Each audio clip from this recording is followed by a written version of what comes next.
जैसी हो, कैसी हो, वीना कुमारी जैसी हो, मेयर कैसी हो, वीना कुमारी जैसी हो। हटिए, पीछे हटिए, आप लोग कैसे हो? पीछे बाहर आइए। हाँ बस बस ठीक है। अरे कहाँ है? आइए आइए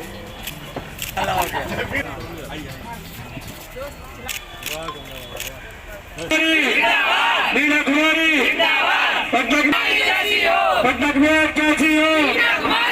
मुन्ना भैया उंगली पीछे। वीना कुमारी जिंदाबाद, वीना कुमारी जिंदाबाद, वीना कुमारी जिंदाबाद, वीना कुमारी जिंदाबाद, वीना कुमारी जिंदाबाद, वीना कुमारी जिंदाबाद। सब लोग बैठ जाइए।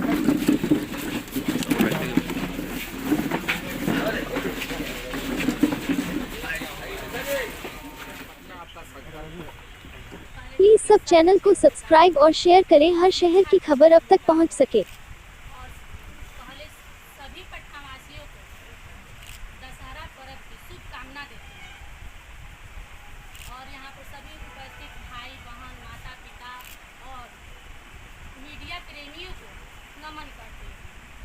और चिकित्सा के क्षेत्र में काम करेंगे, शिक्षा के क्षेत्र में काम करेंगे, कूड़ा कचरा और प्रबंध व्यवस्था करेंगे, जल निकास की समुचित व्यवस्था करेंगे, गली मोहल्ले में स्ट्रीट लाइट की व्यवस्था होगी और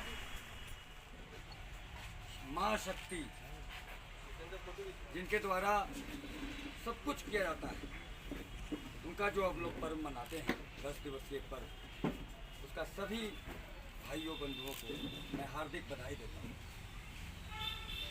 और निश्चित रूप से आज ये क्रम है दशहरा का, और आज के दिन हमारी पटना नगर निगम की महापौर प्रत्याशी और सशक्त प्रत्याशी, इसका कई स्वरूप भी हम लोग को देखने को मिल रहा है। नारी शक्ति का ये स्वरूप वीना कुमारी जी, उनका आज प्रथम ऑफिस प्रधान कार्यालय यहाँ गांधी सेतु लिंक पथ विस्कुमान कॉलोनी गोलंबर के पास यहाँ ओपनिंग किया जा रहा है। सभी जनमानस चाहती है कि उनका ऑफिस पटना के विभिन्न क्षेत्रों में हो, तो आज के बाद प्रत्येक क्षेत्र में वीना कुमारी जी का ऑफिस, चुनावी ऑफिस अगले 2-3 दिनों के अंदर में खुल रहा है, जिनसे कि हर तरह की सुविधाएं जनमानस के बीच पहुँच पाएगी। कहना यह है कि माता रानी इस प्रकार सर्वशक्तिमान है और सब कुछ कर सकती है, निश्चित रूप से वही अंश हमारे देश की सभी नारियों में है और शिव का अंश पुरुष में। अब आप किस पर दया दृष्टि अधिक पड़ी और कार्य करने की क्षमता किसमें आ गई, तो इसका स्वरूप वीना कुमारी जी ने दिखाया है। एक कॉलेज का संचालन करती हैं, वह कॉलेज जो कि 154 ब्रांच है संपूर्ण भारत में और 7 देशों में उसका ब्रांच है। दर्जनों पुस्तकों के लेखन में इनका सहयोग रहा है। तो एडमिनिस्ट्रेशन पावर कहने का मतलब असीम नेतृत्व की क्षमता है। तो पटना नगर निगम, उसका महापौर, जिसको अब तक जनमानस को इतना ही जानने दिया गया कि नाला साफ करना या कचरा का थोड़ा मोड़ा प्रबंधन कर देना यही महापौर का काम है, उस छोटे से बंधन से ये मुक्त कराने आए हैं।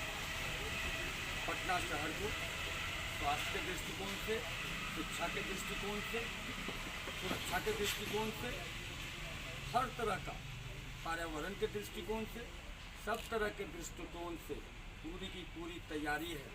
और ये तैयारी ऐसे वैसे नहीं हुई है, ये तैयारी 1 वर्ष पहले से ही रैंडमली हम लोगों ने सर्वेक्षण कराया और उसके बाद जो समस्याएं आई उसका जनमानस पदाधिकारी बैठा करके उसका समाधान निकाला गया है।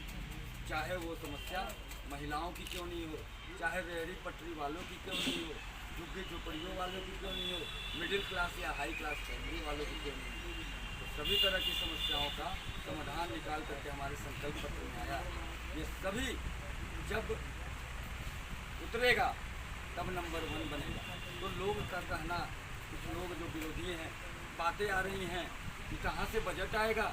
अरे भैया, बजट जब सही जगह पर सब का इस्तेमाल होता है तो खर्चा कम होता है। तो जो बीच का जो तरह तरह की बातें जो आप करते हैं, देखते हैं, वो जब समाप्त होता है तो कम पैसे में ज़्यादा हो जाता है। लेकिन बजट बिना जनमानस के ऊपर बोझ दिए हुए, उसको विभिन्न प्रकार की सुविधाएं देते हुए भी बजट कैसे नगर निगम का बढ़ सकता है, ये प्रावधान भी तैयार है। क्योंकि जो हमने बात बताई उसमें बहुत सारा, उसमें लगभग हमको 20,000 अपॉइंटमेंट करना होगा। तो वो अपॉइंटमेंट होगा तो पैसा कहाँ से आएगा? जब अपॉइंटमेंट करना है और पैसा नहीं रहे तो भ्रम की स्थिति पैदा लोग करने का कोशिश कर रहे हैं। लेकिन देखिए, मैंने क्या कहा, कचरा प्रबंधन सही ढंग से अगर होता है तो वहाँ से पैसा निकलता है। कचरा कूड़ा नहीं है, कचरा पैसा है। मैं शुरू से कहते आ रहा हूँ, मैं बहुत सारी ऐसी बातें हैं जहाँ से नगर निगम का बजट बहुत बड़ा होने वाला है। लगभग 1,000 करोड़ रुपए का बजट बढ़ने वाला है। मैं एक छोटा सा नमूना बता दूँ। कचरा को, उसकी मशीनें निकल गई हैं खाद बनाने के लिए। ये फूल से सेंट बनाया जा सकता है, ये भी कूड़ा में फेंक दिया जाता है। तो ये मात्र 2 ही चीज़ों को अगर हम लोग रिसाइकिल करके सेंट बना दें और खाद बनाते हैं तो कम से कम 500 करोड़ रुपए का बजट जो है नगर निगम का बढ़ जाएगा। ऐसा रत्नों प्लानिंग से हमारे पास, जिसके माध्यम से बजट भी है हमारे पास और रोजगार की संभावनाएं भी हैं। जैसे मान लीजिए कि वन विभाग द्वारा जो है वो पार्कों की सेवा की जाती है, वहाँ बोर्ड लगा दिया, जबकि नगर निगम का वो कार्य क्षेत्र है। तो जब नगर निगम में वापस ये लेंगी बीना कुमारी जी और उसकी व्यवस्था जो है अपना अपॉइंटमेंट कर करके करेंगे, उसमें तो बजट की बात नहीं है, वो तो बजट भी हम ही देते हैं। लेकिन जैसे महिलाओं की टॉयलेट की मैंने बात कही कि अलग कलर का होना चाहिए, वहाँ की मेंटेनेंस महिलाएं करेंगी, तो महिलाओं को रोजगार देने की जो बात है, वो सब जो बजट है वो इन तरह के बजट को हम लोग निकाल रहे हैं। खाद जो बना रहे हैं उनको बेचेंगे तो पैसा ही आएगा ना, तो उन पैसों का उपयोग हम लोग करेंगे। अरे ऐसा बजट आने वाला है कि जो मकान टैक्स के रूप में, कूड़ा टैक्स के रूप में